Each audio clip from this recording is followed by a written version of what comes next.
Welcome to Sports Talk with Steve Jones, the daily talk show with the voice of Penn State football and men's basketball.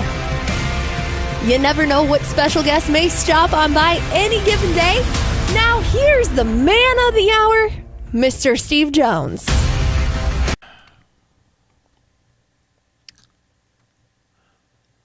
All the options and you picked that? That's right. I didn't pick it, though. I can't take any credit. Well, who picked that out for you? Make up your own mind? I mean, what? Yeah. I threw it on. It's I think it's The Rock. Yeah, it's The Rock. You don't even know what you're wearing.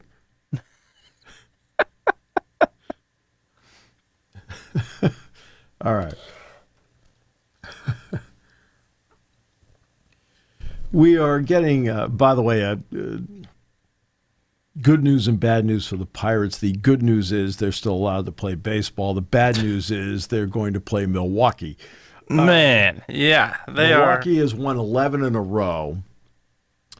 But this is a problem with how Major League Baseball is covered. And it's primarily an ESPN problem because they're the primary sports outlet in the country. That's why you have to look at them. It's not as if CBS, for example, does sports updates every day, every hour, whatever, or NBC or whatever. ESPN is the sports outlet in this country. And they concentrate on Shohei Ohtani, the Dodgers, Aaron Judge, the Yankees, and that is pretty much it. That's why last year's World Series was a big boom to them. Of course, yeah. Right? Huge. Right? If you're the all-sports outlet in the country, you've got to cover everybody. I mean, a couple years ago, the Texas Rangers won the World Series. Going into the postseason, how much did any of you know about the Texas Rangers? Not only that, the Diamondbacks team they played. Right. How much did anybody know about them? Yeah. Okay. Because they select what they think or what moves the needle. And there is a big mistake, as far as I'm concerned, made by those who make decisions. And the mistake they make is they think that social media and clicks are real. Well, it's not real. That's not reality. Yeah, a lot of people don't spend any time on social media at all, or very little time on social media, or they use social media to connect with other people. They'll use Instagram to connect with other people. They'll use Facebook or Messenger to connect to other people. Okay? That's how most people use social media. And they make the mistake of the clicks. And they've selected over the years, okay, and I'm sure there's something in there about when Michael Jordan was on, there were more viewers. When LeBron James is on, there were more viewers. When there's Tom Brady or Brett Favre or Aaron Rodgers, when they're on, or Patrick Mahomes, there are more viewers. When I'm not really sure anybody in hockey does that at this point, despite having some great players in hockey right now. It's amazing how ESPN does such an amazing job with hockey covering everybody. I mean, they cover everybody. I mean, I see games on left and right of different teams all the time. When's the last time you saw the Brewers on TV? Nope. And when's the last time they were the national game of the week? Where you just sat there and talked about them, right? Not many people know about them. No. Which is amazing. And they're a story. When they played the Dodgers and they swept them, that should have been the moment of, wait a minute here, what? This seems pretty good. Mm-hmm. Right? They have depth of pitching. They have an excellent bullpen.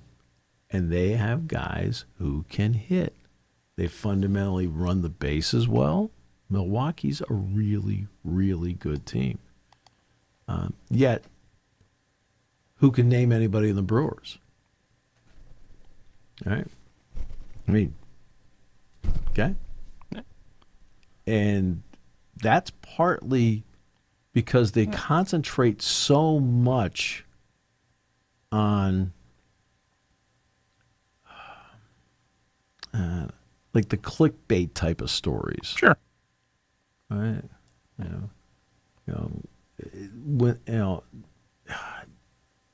I just don't feel like I don't mind shows that do hot takes.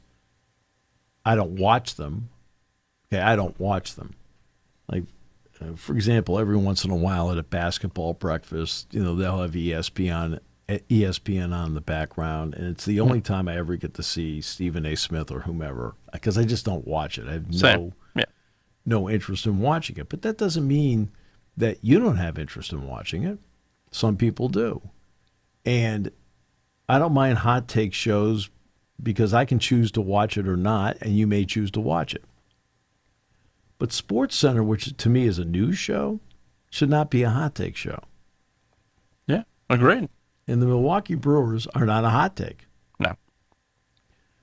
They just happen to be, a really good baseball team that's playing great right now. And that was always my problem when it came to the coverage of college football, and why I was thrilled to see the college football playoff expand to 12 teams, because we would get to November and essentially ESPN would concentrate on 5 to 7 teams. And that's it. Now, at least in November, they're talking about 20. And look, they make money. Yeah. They've been, for the most part, they're a really well done business.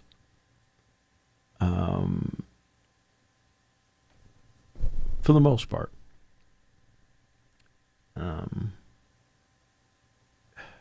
And it's great that they're able to bring all these sports into our living room. I love that. I mean, I go back to 3 channels, for goodness sakes. Yeah, it was a big deal on a Saturday afternoon. I'm growing up. It was a big deal on the Saturday afternoon that Channel 38 in Boston would carry the Red Sox. Like, okay, great. Saturday afternoon, Channel 38 would carry the Bruins. That's how we got to watch Bobby Orr. Right? Now we can see anything. Sure. Hey, name a game in college football among a major program you can't watch or can't find. Used to be there was one game a week. Mm-hmm. Maybe they do a double. I was going to say, maybe typically double header by the time I was around, but yeah, it's a lot different now. Now you can find any game you want. That part's awesome. Sure. It's the sideshow stuff that's getting a little bit much. Where, as I tell people, I don't watch. Did I watch a little bit of game day last year? Yes, a little bit. Did I watch a little bit of college basketball game day? Yeah, a little bit. Not a lot. Much, much, much less than I used to.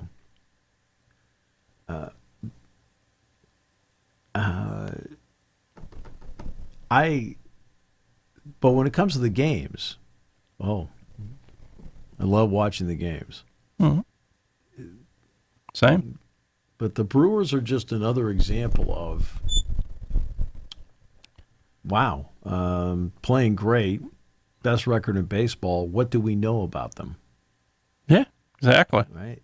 And in a national viewpoint, with a national outlet that covers nothing but sports and then dedicates how many hours a day to SportsCenter, shouldn't we know a lot about them? Yeah. We know a lot about the Yankees. Sure. We know a lot about the Yankees. Oh, they acquired Ryan McMahon, and Judge is finally back, and Stanton's off the IL, and he's hitting home runs and the whole thing, and they're right now in the third wild card spot. And that's great, adorable.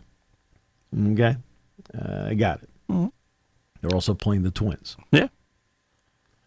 I go back to May 31st. I saw the Brewers live, saw them hang 17 runs on the Phillies. I knew they were a very talented team. There's no question about it. And I think what gets underrated is the job that Matt Arnold's done as GM, the moves he made at the trade deadline.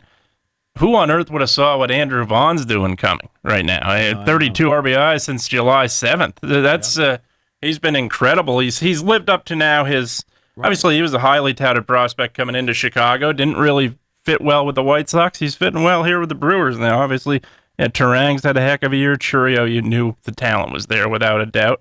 They're doing this all with that. And obviously, Hoskins, with an injury right now, is out. Right. It's doing a lot of things. And then, of course, you have the leadership in Yelich. So everything that's what this lineup has had. Credit. Yelich has hung in there with this franchise. And absolutely. They've hung with him.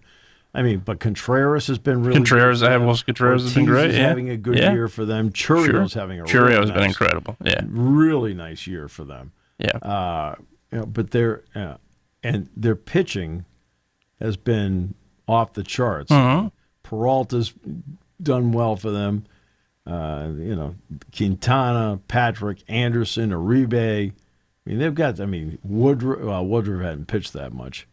And, of course, everyone wants to talk about the kid, Mizorowski, who's kind of fallen back a little bit since the All-Star game. He hasn't really pitched a lot since the All-Star game, has he?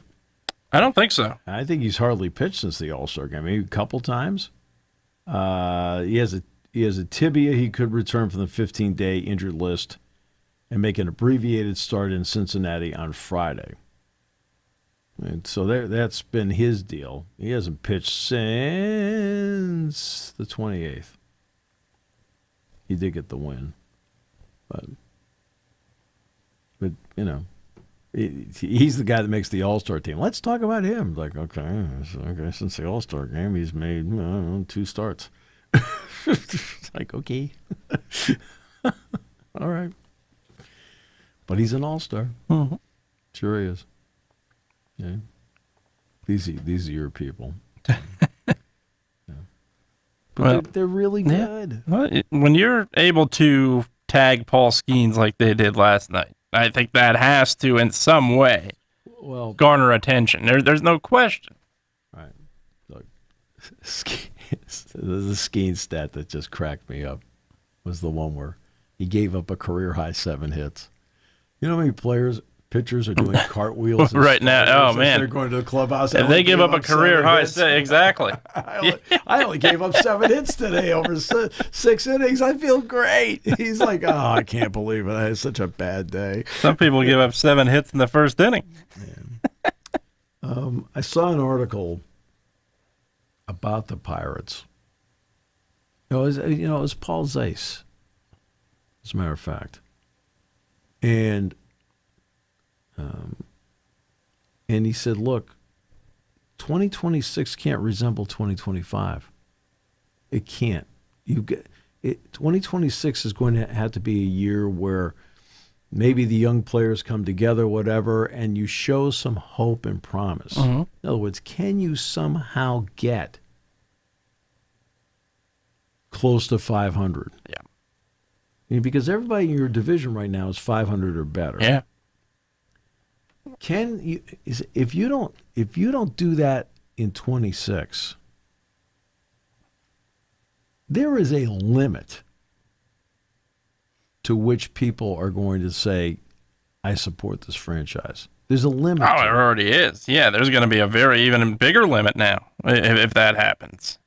No question. There has to be, has attendance gone up as usual? Once school gets out, it's summer, more people go to PNC Park, which is just a phenomenal place to go. Yep. Such a beautiful ballpark. The best. No doubt. Skeens is tremendous, but it is And it's interesting. They do have good pitching, but they're a hard team to watch. Yeah. They don't score. Because they don't score any runs. Yeah. Which is, I mean, that's a big issue. It's not entertaining. Okay? It's not entertaining.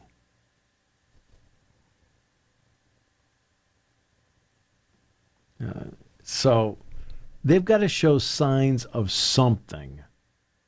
This is what Paul wrote, and I agree with him. Absolutely 100%. I agree with him. Yeah. That you've got to show something. Because, I mean, there's no way in heck Skeens is spending the rest of his career in Pittsburgh. No way. No, he's going to be lucky he spends the next 5 years there. Yeah. Yeah, not a chance. I mean, they have control over him. That's the one thing I look at. You know, all-star selections nowadays are... The fans have input, as they should. They don't necessarily have as much input as they used to, and that's a good thing, because you're voting guys in that didn't play a down in football, or voting guys in didn't start a game in basketball. I appreciate they want to get so them do I. involved Yeah, or whatever. 100%. It ends up being a farce. Exactly. But the baseball voting stopped on the All-Star team back in the early 60s? Yep. Because 8 Cincinnati Reds were in the All-Star all game, the time. starting lineups. Like, I don't think so. Yeah. But as you know, Skeens, you look at his record and you think, "Whoa, he's having a bad year." But obviously, he's been the best pitcher in baseball this year, if not one of the top 3 or 4. And it's so. And I'm glad that he got to start the All-Star game, and on the national stage, people got to see what he can bring. For those that didn't know already, the few that didn't know. Right. And that's the bright side of the All-Star voting when it comes to baseball. You look at record-wise, you're going to say, he doesn't belong here. But you look at ERA and runs and how well he pitches, he belonged exactly where he was. Oh, sure. No. He's one of the top. I don't care what number you assign. Whether it's 1, 2, 3, 4, 5. He's one of the top 5. He's one of the top, 5 pitchers in all of baseball. Whatever number you want to assign, that's fine. Right. But it is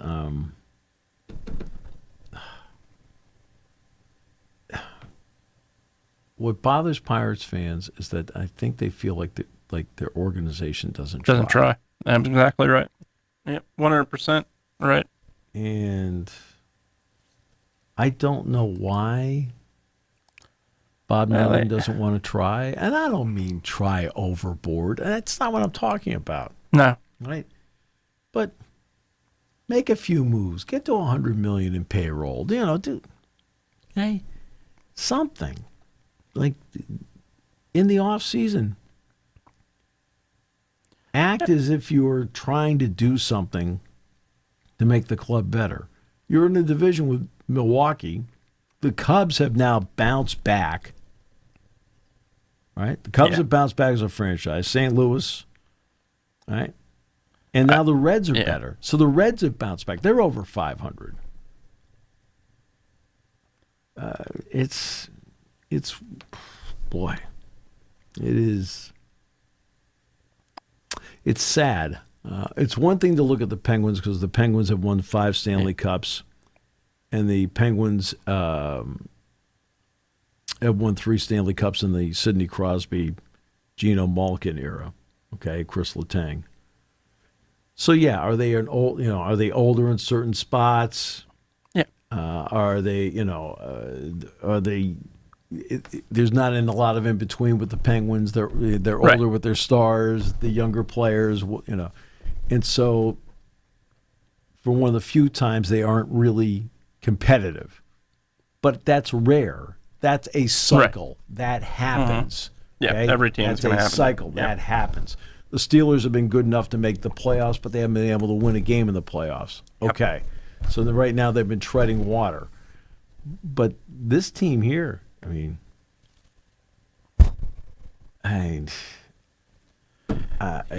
they've been just non-competitive. No, and You look at the for such a long period of time. Right. Like, they're just not competitive. Yep.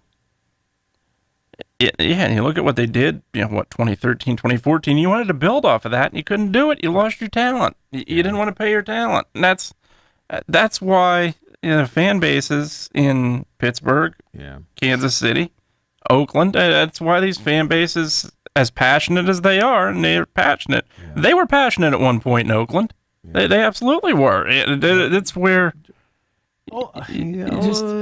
Oakland, okay. And obviously the upper level was always tarped off, but in the 80s, 70s, 80s, 90s, early 90s, that fan base was strong. Right.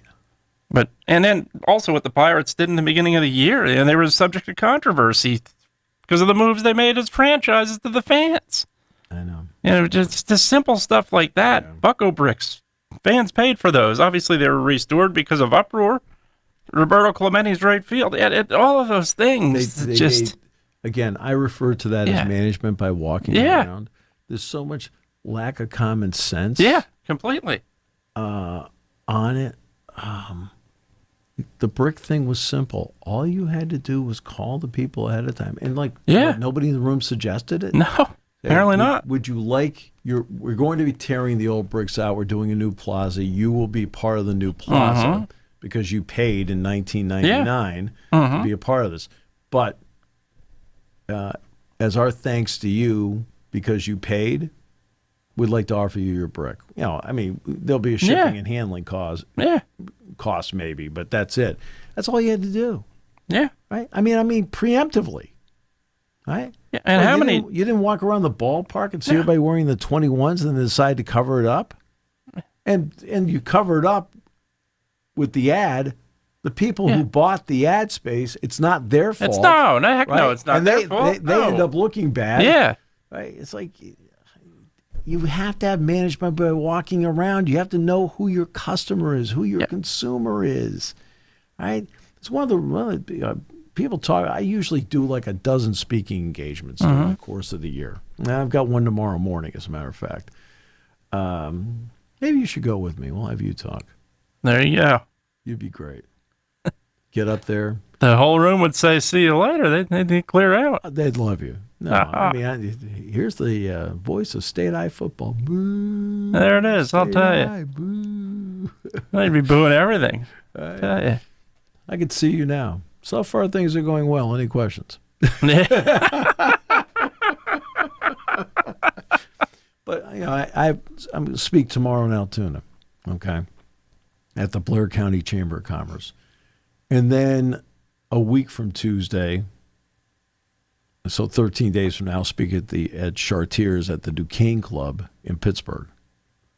Now, why? Why do you do this? Because, people ask you, but at the same time, it's an opportunity for me to connect with the Penn State fan. Sure. Hear what they have to say, hear what they have to think. And sometimes, you have to answer a question. Well, wait a minute. I understand where you're going, but that's not quite right. That's not exactly right. Yeah. Sometimes you have to say that's not quite right.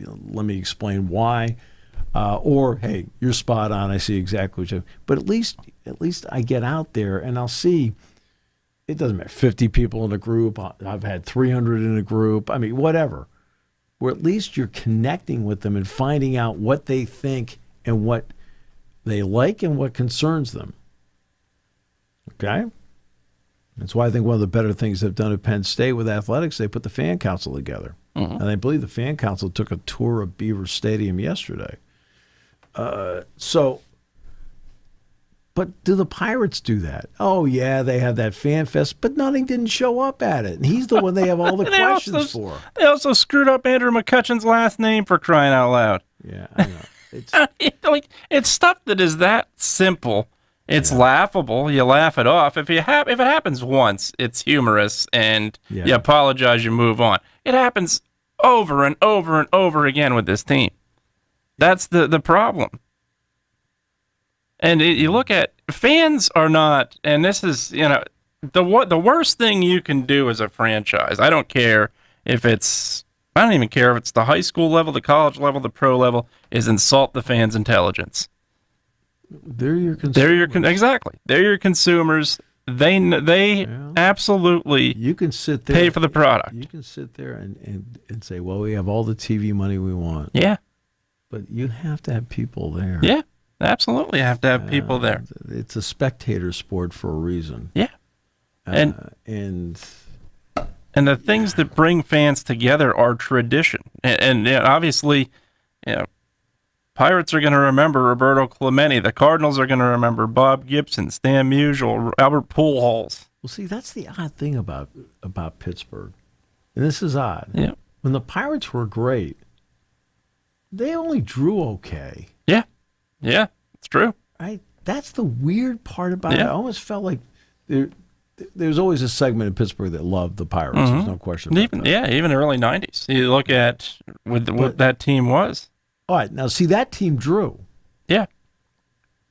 But like in the 70s, when they were they were as good as anybody. Mm-hmm. You talk about the big red machine. The Pirates won as many World Series in the 70s as the Reds did. Absolutely. Reds won 2 and the Pirates won 2. Okay? They won just as many. Mm-hmm. Okay? They won as many World Series in the 70s as the Yankees did. Yeah. Okay? And yet they drew like 1.4 million fans.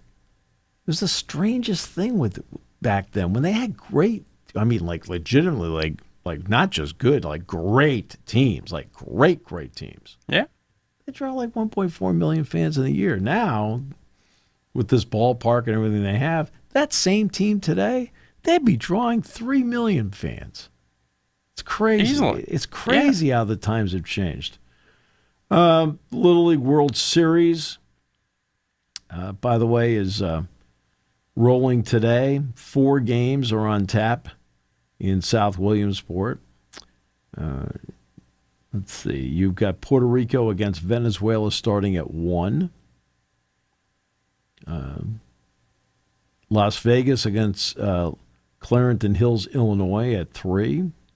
Panama will take on Brisbane, Australia at 5. Brisbane, of course, will be the host of the 2032 Summer Olympics. And Fairfield, Connecticut against Richmond, Texas at 7 o'clock tonight. So there you go. At the Little League World Series. So it's, it's finally here. These are the first games of the Little League World Series today. Tomorrow, Japan against the Europe-Africa representative, New England against the Southeast, Mexico, Asia-Pacific, and the Midwest against Mid-Atlantic. That's tomorrow. But, yeah. And then this weekend, the Mets will roll into town to take on Cal Raleigh, Julio Rodriguez, and the Seattle Mariners, who are playing great baseball. They are, right now. tied for first right now. They're playing. The Mariners are a team that, in fact, the Mariners technically would be the Western. Yeah. If they ended right now, they'd be the Western Division champion. The Astros would be the wild card team. Yeah, there's that effect again. You talk about the Brewers. How many people know a lot about the Mariners? Except for Cal Raleigh. Cal Raleigh has forced ESPN to talk about the Mariners. Okay, the Cal Raleigh has forced them to. Yeah. 45 home runs, and that's just been an incredible year, without question, for Raleigh, and they're finally building that team a little bit. I think the trade deadline moves are working a little bit. Yeah, it's you knew the Mariners have been close for how many years now, aside from the playoffs where they obviously blew game 1 against the Astros and then never looked back. Just weren't close in that series a couple of years ago, and just haven't been the same since. You're seeing them finally start to click a little bit, and Raleigh obviously is a big part of that. Meanwhile, Penn State football will get into the stadium tonight. I think it's the 3rd time they've been in, something like that. I mean, James wants as much stadium time as possible. Absolutely. There's some young guys that really haven't, just to get used. And everybody has to get used to the surroundings. And I'll tell you what you do have to get used to in there. And we don't know the answer to this yet.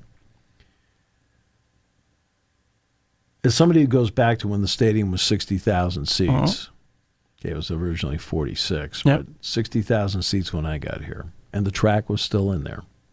So that's what it was when I went to school. They put in the bottom concrete areas and finally closed off the south end zone when I was a junior. But when everything was flat there, the wind is, for the most part, I'd say 90% of the time for a game, north to south. Then they put in the upper deck in, 1991 on the north side? Yeah, they expanded it to 96,000 or something, right. 91, yep. And it acted like a funnel. Yep. With the wind coming through there. Well, then when they built the south end up, and the luxury suites, of course, it then has come in there, boom, and it swirls. Yep. Well, one, I think that was. Right. The question's going to be with the temporary seats up. So in other words, and look, temporary seats up, but that upper stand area is gone now. In other words, those temporary seats, because the upper area was backed by steel. All right? Well, now it goes up, and then, of course, we got the boxes where we're going to be, and then the bleachers. But they're bleachers, not... They're not, right? Yep. What will the wind be like? Will it come in through there? Will it swirl? I mean, that's something as a factor down the road we're going to have to look at and see what is it like. Maybe it doesn't change anything, but it's something to at least see. And I think, James wants to get in there as often as he can so they can do as much work in there so the players are used to being in, especially because it does look different. And what does it do to the kicking game? If anything, it may do nothing, but you have to find out what it does. It is so interesting, this mess that is college football. I listened to a fascinating discussion this morning about Tennessee football. And we're still in the discussion stage because the first game isn't until 10 days when they play in Ireland, when Iowa State plays Kansas State. And they were talking about Nico Iamaleava and his transfer to UCLA. And this is what's so bad about how the sport is being run. The story was that Nico was threatening not to play in the playoff, and they dispute that now, whatever. I'm just saying, but the story was... The story's still there, yeah. Was the threat of it. I listened to a reporter this morning that covers Tennessee, and he said, well, let's be honest, there were two other players that threatened the same thing at Tennessee. So this is the absurdity of the sport right now. I don't mind if Nico transferred to UCLA. I don't care what he does after the season. After the season, being the key part. Yeah. But this is the only sport, the only one, where suddenly out of nowhere, I may not play in the playoff game unless I get more money. I tell them to stick it. Yeah, and they did. Okay? Yeah. I mean, yep. What are you talking about? Mm-hmm. Right? Because when Nico came, it was interesting listening to him. He says, Iamaleava, as we all know, signed his NIL contract with Tennessee, I believe as a junior in high school. And he was the highest paid player in college sports. It's alleged. Okay. Right. And as he says, yeah, but after 4 years of it, he wasn't anymore. Well, excuse me, have you watched him play? If you watched him play, yeah, he has no claim to it. Now, he may be great for UCLA. Penn State's going to have to see him. Wasn't great in December for Tennessee. Right. But after a couple games in the beginning of the year, it wasn't great. No. Nope. Right? And for all we know, he goes to UCLA. He's back home in California. He may play great for them. He may be exactly what they need. Yeah. We'll find out, especially on October 4th. Penn State's going to have to, quote, deal with him without question. But this is how absurd it is. Even in their own ranks, you have college basketball. Okay? Well, college basketball sits there and they have an early signing period, which I've talked about. They have a tournament. Oh, and by the way, when it comes to their tournament, you have automatic bids, but you may get an automatic bid and be a 4th seed.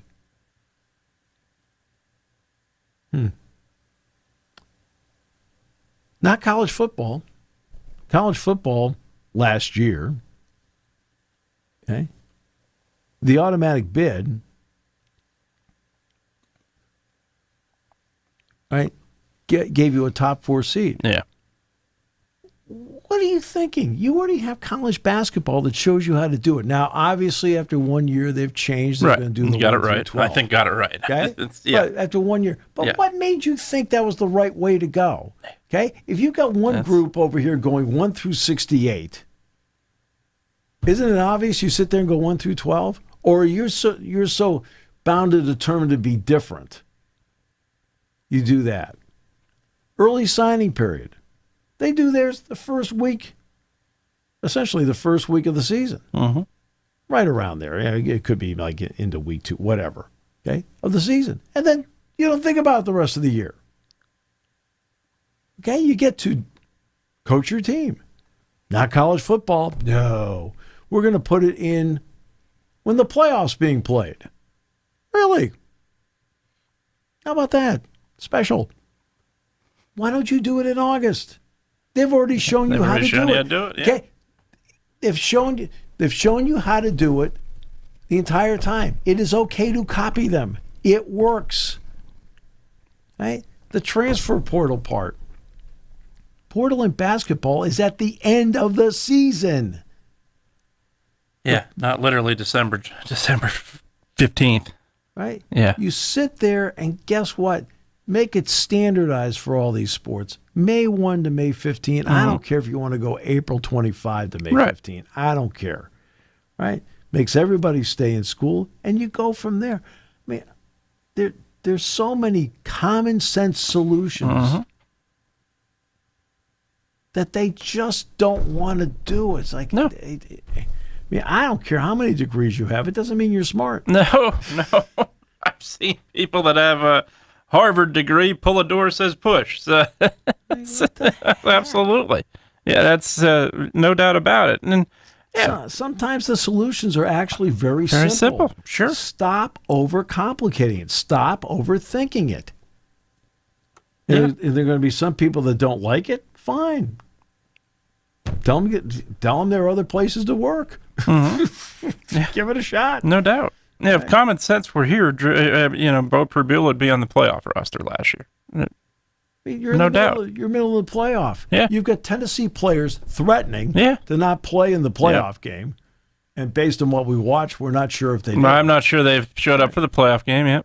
Down 21-0 before you blink. Okay. Bo's in a bad spot. Transfers. Sure. Penn State has to then take out a part of its offense that they used all year. Yeah. Absolutely. Right. And it's just, come on. You see stuff like this, and you shake your head and wonder, like, who's running this thing? Like, they keep coming up with one bad idea after another and a bad way to go about it. Then they have to correct it. How many corrections have they made on the transfer portal? How many corrections have they attempted to make on NIL? How many corrections? How many corrections have they attempted to make now? They've now made on the college football playoff system. On and on and on and on and on you go.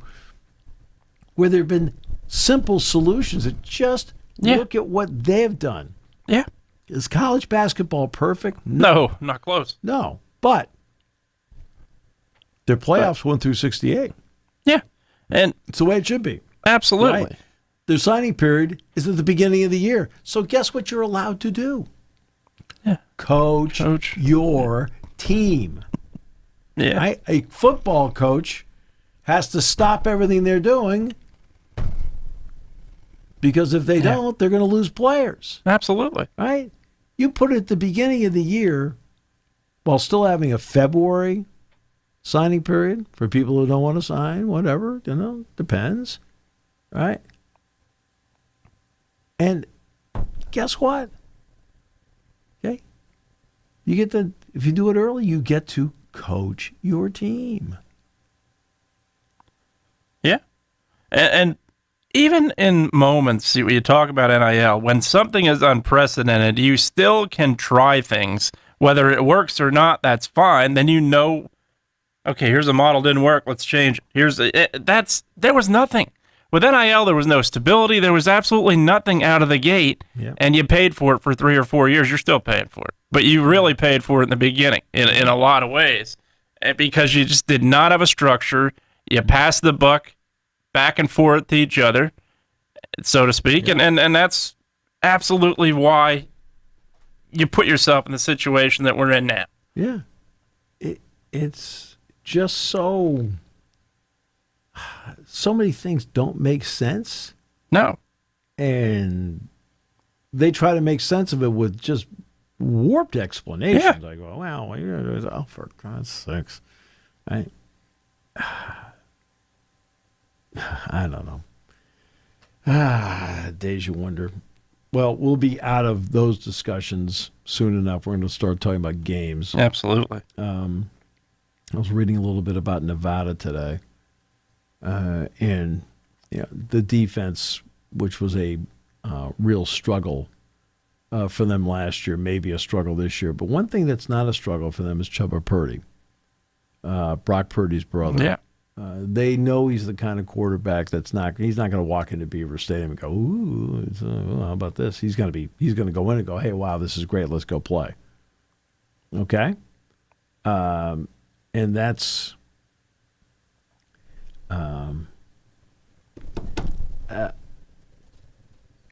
and look, they're going to get a payday out of it. I do know what the number is. It's slightly more than what you get per year. Pretty close. It doesn't mean, any game's a threat because you can go out and they can play out of their minds and you can lay an egg. Well, you can't lay an egg. And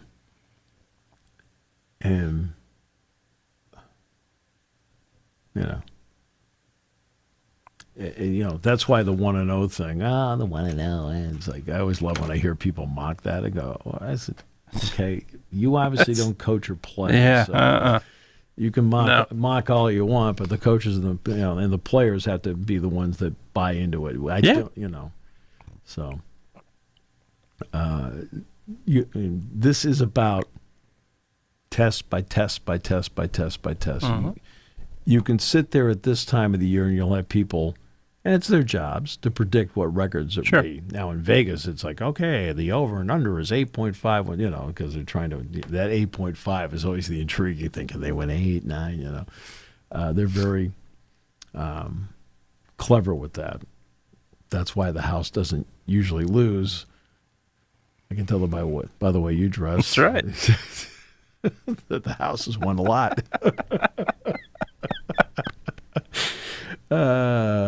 But it's but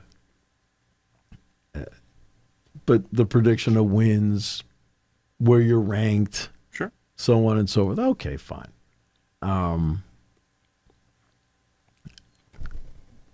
But once you start playing, it's a week by week thing. Every week you face a threat. Every week you face an issue. You have to take care of it. That's not going to be a problem. Well, you have to play it. Yeah, absolutely.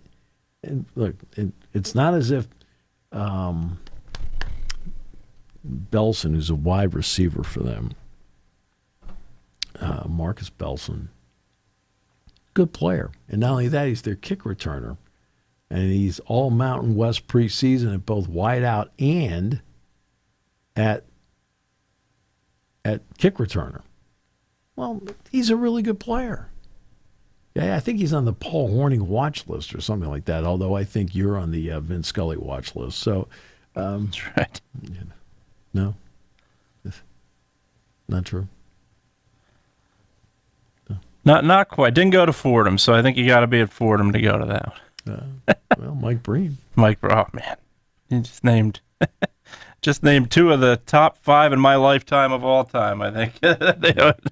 In fact, Mike was teaching it, doing some teaching work at Fordham. He talked to me about it. Yeah, the folks, I actually had my cousin went to Fordham, and I'll tell you what, the folks, well, first of all, you're very lucky to go to Penn State. First of all, you're part of it with your ability to lecture to the young generation, but also there's so many great people here to learn from. But at Fordham, my cousin talked about the classes he took. He was taught by Mike Breen, taught by Marty Glickman. Thinking, for crying out loud, it's almost as if you're saying stop right there. You learn from two of the very best right there, beyond a doubt. No doubt. But again, I think you're on the Marty Glickman watch list. Glickman watch list? Everybody's on a watch list somewhere. Okay, everybody is.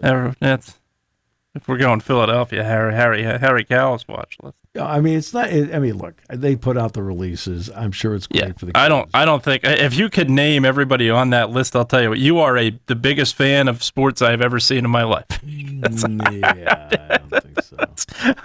It's like literally knowing the weight of a boxer. If you know that by heart. Right. I'll tell you what. You're a fan. A huge fan. For example, I never mention anybody ever on watch lists or anything like that. They just if it's an extremely slow news day and you're doing a minute Sports Center update, that's probably about the extent of the mention that I've given it. that might be it. And that's not that. Look, that's not putting down the watch list. Not putting down the listener or putting down the player. Because to me, once the game starts, the game starts. Nobody cares. It doesn't matter. What you do in the game and the field is what's going to show your performance. The team converted 3rd and 1. Yeah. Okay. How many first round boards and watch lists was Tyler Warren on at the beginning of the year last year? Yeah. And suddenly look at the end of the year. Because somebody asked me the other day if he was on a watch list last year, and I said, I really don't know. I don't remember if he was. I remember he won He certainly wasn't getting the attention he got at the end of the year. I remember he won it. Yeah. That part I remember. Yeah. But yeah. That's the off season is just a lot of waiting, man. It's just a lot. Literally. But I feel like this preseason has flown by. It has. Yeah, it absolutely has. Hey, we've gone from July 30. And here it is the 13th. Okay? And I feel like it's flown along. Sure. I mean, camp ends, I think the last day of training camp is Monday. And then they make the transition into, and that's I think I gotta check. I think Monday's the day where James gives them the red light, green light, yellow light when it comes to the freshmen. And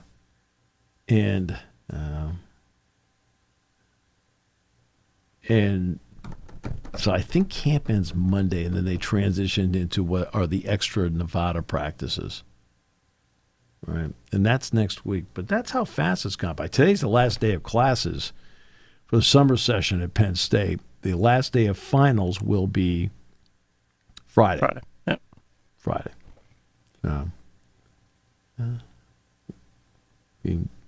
We're just kind of getting there here. That's why I talked to Katie Schumacher-Cawley the other night, and with everything that's gone on in the off season and everything like that with her, I said, how's it felt to get back to practice? Has there been like a sense of normalcy? And she goes, oh God, absolutely. Like finally back to something you do is normal.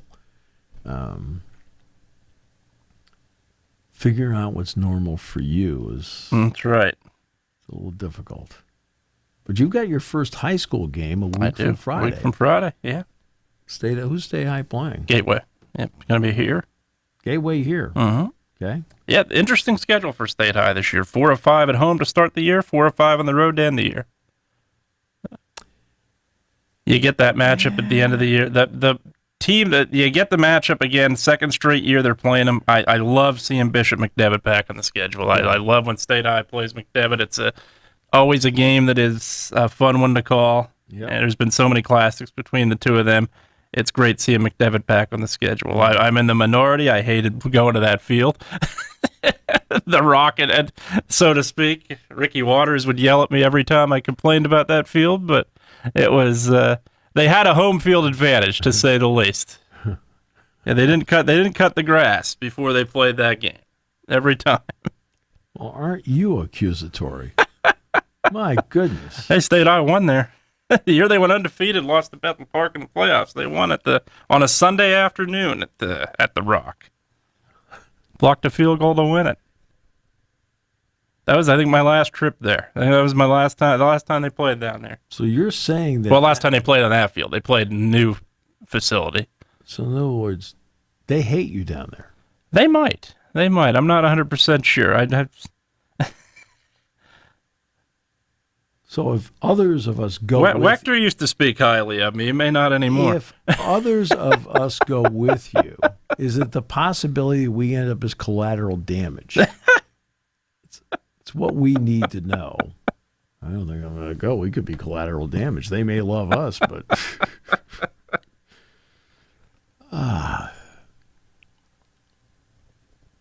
Do you like the fact that it starts earlier? Yeah. Yeah, I do. It's really a good spot for them because school starts that week right after, so you're into the adjustment period right away.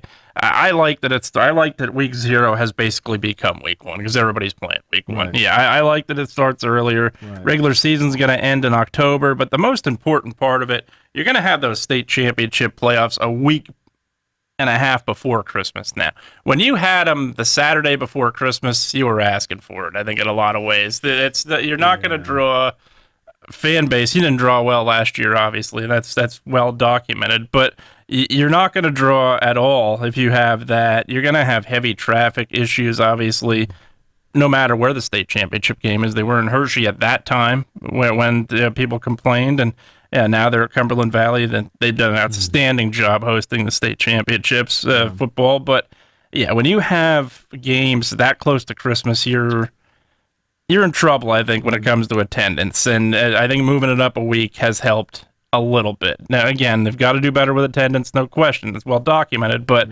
I think, to me, it helps having it a week earlier. And it starts by having the games start a week earlier, week 1. Well, my problem is with some of the districts in playoffs, where, like, in District 4, for example, I want to say it's double or triple, but they have 8 teams in the playoff. Yeah. 8. Yep. No. And what bothers me is that there's some where there aren't as many teams, and they've got teams under 500. Well under 500. Like, I'm talking like teams sometimes with one win. Yeah. You have to be 500 or better to get in. I agree. And a lot of schools have that policy, which I think is a great policy. Yeah, you got to be 500 or better to get. I agree. Right. But I think the district should have the rule. Mm-hmm. I think everybody should have it. Yeah. Right? The district should have the rule. Who the heck wants to watch 8 play 1? First of all, it's too many teams. Yep. It's too many teams. You need to pare it down so you can get to the state playoff sooner. Right. And and the biggest part of it is the argument's going to be, well, we're 1-9, but we're going to get experience by playing in the playoffs. Let's schedule another game. Yeah. Schedule a game during the playoffs. That's where I agree with you. I don't agree with teams under 500 being in the playoffs. Ever. I never did. Sorry, I can't. Yep, I can't. Never did. I can't buy into it. You win your district at 4-6, okay, then it's just like the NFL where it's by default you're in. But otherwise, the second and third place team, you win one game, you should not qualify. Right. I agree. I mean, and to be honest with you, as a coach, don't embarrass yourself by saying yes. Yeah. Exactly. Decline it. Agreed. Show some pride I and agree. decline it. You Yep, did no not doubt. earn it. You did not I agree. earn it. So since you did not earn it, don't go. I agree. And yet, I'll see, they're 2-8, and they'll go. And they'll go. Why? And then they get crushed. I don't understand why they got crushed. I do. You're not very good. Yeah. No doubt. You're clearly overmatched. It's like, I'm sure you coached as hard as you could. Mhm. I'm sure your kids played As hard as they could. Yeah, they You're just weren't. not Yeah. good. All right. Yeah, in that spot. But a week from Friday, you start your season. Yep. It's a home game. What time do you start signing autographs? Anytime. Yeah, it depends. It depends on what time they check us in. I'm happy to sign out in the parking lot though. Okay. Pictures. Make sure. Pictures. They got to let me know they're taking the picture before they actually take the picture. My goodness. Yeah. You are surrounded by entourage. That's what it is. Painful. Painful. You know what you are? Painful. That's right. Darn right.